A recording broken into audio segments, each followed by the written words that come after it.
مملکت برائے اطلاعات و نشریات مریم اورنگزیب تقریب سے خطاب کریں گی. ایولیوشن ہے اس کے اندر جو آپ بات کر رہے تھے پولیٹیکل انٹیگریشن پروونشل انٹیگریشن کی، تو بہت کام ہوا 3.5 سال میں. یہ جو فریم ورک سٹیم ہوا ہے اس میں جو پروونشل ایجوکیشن ڈپارٹمنٹس ہیں، جو ڈائریکٹریٹس ہیں، انہوں نے بہت کام کیا. اور فیڈرل لیول کے اوپر Pakistan prime minister's education reform program اس وقت امپلیمنٹ ہو رہا ہے، اور اس کے اندر فیڈرل ڈائریکٹریٹ آف ایجوکیشن کے اندر اس چیز کو انسٹیٹیوشنلائز کرنے کے بارے میں ایک پوری جو تیاری ہے وہ ہو چکی ہے، اور اس وقت ریسٹرکچرنگ ہو رہی ہے. میں فیڈرل سے شروع کروں گی and then I will come to the provinces also. تو اس میں جب تک یہ تمام چیزیں، یہ جو فریم ورکس ہیں، یہ گائیڈ لائن ہے، یہ نہ پالیسی ہے اور نہ لیجسلیشن ہے. From where I am looking at it, it's a guideline that needs to be put in place in the institutions that concerned that are concerned with all these instruments that need to be, or interventions that need to be embedded into the system.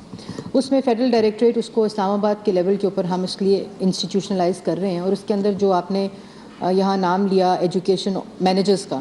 I think تو اس میں area education offices جو ہیں ان کا concept دیا گیا ہے، جو مانیٹر کرتے ہیں اسکولس کو ان کے انفراسٹرکچر لیول کے اوپر، اور اسی کے اندر ایسے لوگوں کو ایمبیڈ کیا گیا ہے جو کوالٹی آف ایجوکیشن کو بھی مانیٹر کر رہے ہیں، کلاس روم کے اندر ٹیچر کی پرفارمنس کو. اور وہ پورا ایک سسٹمیٹک وے ہے، ڈیجیٹل ہے، جیوگرافیکل انفارمیشن بیسڈ ہے، جو اس وقت اسلام آباد کے اسکول جو 22 اسکول جن کو سٹارٹ کیا گیا تھا اس میں تو ہے ہی، لیکن فیڈرل ڈائریکٹریٹ آف ایجوکیشن کے لیول کے اوپر اس کو کمپلیٹلی ایمبیڈ کر دیا گیا ہے. اور اس کے ساتھ ساتھ جو 422 اسکولز ہیں اسلام آباد کے، ان کی سیکیورٹی کا کے لیے جو ایک ڈپارٹمنٹ ہے جس کو ڈیڈیکیٹ کیا گیا ہے، ان کے جو ابھی ہائرنگ پروسیس میں ہیں، ان کے جو ہیڈ ہیں وہ بھی سیکیورٹی ریلیٹڈ، جن کا ایکسپیرینس ایسا ہو، جن کو پتہ چلے، اور پھر وہ ڈیوالو ہوگا ٹو دا اسکول لیول. اس میں بہت اچھی بات کی اسکول مینجمنٹ کمیٹیز کی، کمیونٹی بیسڈ انیشیٹو کی یہاں بات ہوئی. تو اس میں کمیونٹی بیسڈ ہر اسکول کے اندر ایک اسکول مینجمنٹ کمیٹی ہوتی ہے بائی لاء. اس کو اس کے اندر اس پورے ڈائیلاگ کے اندر ڈالا جا رہا ہے، کیونکہ نہ یہ پرائیویٹ اسکولوں کی ذمہ داری ہے، نہ یہ ڈفرینٹ انسٹیٹیوشنز کی ذمہ داری ہے، یہ پاکستان کے تمام لوگوں کی کلیکٹیو رسپانسبلٹی ہے کہ ہمارے بچے جہاں پڑھ رہے ہوں وہ سیکیور انوائرمنٹ ہو. اور اس کے اندر گورنمنٹ جو ہے وہ جو رول پلے کر رہی ہے وہ ایک facilitation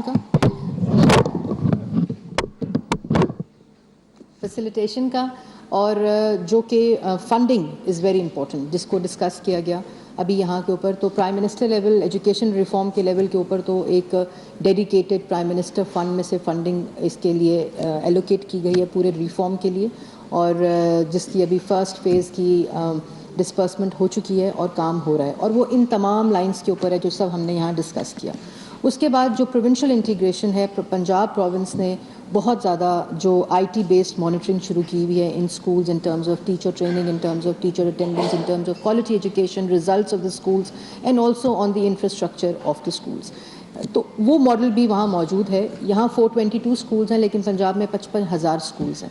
So the size also changes, the indigenous realities also changes from province to province as well. تو ایک فریم ورک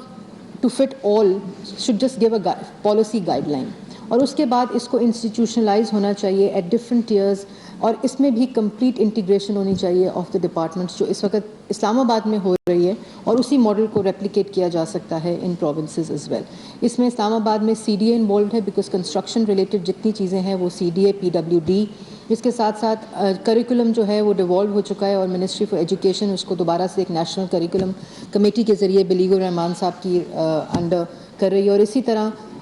کیڈ لیول کے اوپر جو اسکولز ایک الگ منسٹری کے انڈر آتے ہیں. So there are various institutions and ministries also جو کہ اکٹھا کام کریں. کوآرڈینیشن کی بات کی آپ نے، کوآرڈینیشن کے بغیر جتنے فریم ورکس بن جائیں، جتنی چیزیں ہو جائیں، جب تک ان چیزوں کو اکٹھا ایک فورم پہ کنورج نہیں کیا جائے گا. اور وہی ماڈل ہے جو وفاق میں اس وقت فالو ہو رہا ہے، اور وہ پنجاب میں، کے پی کے میں، سندھ میں اور بلوچستان میں اس کی آلریڈی بات شروع ہو گئی ہے، اور وہ ریپلیکیٹ ہوگا. اور اس کے ساتھ ساتھ جو امپورٹنٹ بات ہے کہ پرائیویٹ اسکولز جن کی تعداد یہاں موجود ہے اور ریپرزینٹیٹیوز بھی موجود ہیں، اس میں جن ملکوں نے سیکیورٹی کے اوپر اور ڈیولپمنٹ، سوشل ڈیولپمنٹ انڈیکیٹرز کے اوپر یہ رپورٹس بھی بتاتی ہیں، ریسرچ بھی بتاتی ہے، ایک ہسٹری بھی بتاتی ہے کہ private public partnership is the way where nations have succeeded into social development indicators improvement. And we have a great example of projects that we have implemented جس میں اس وقت sustainable development goals، جس میں ہم سب as a country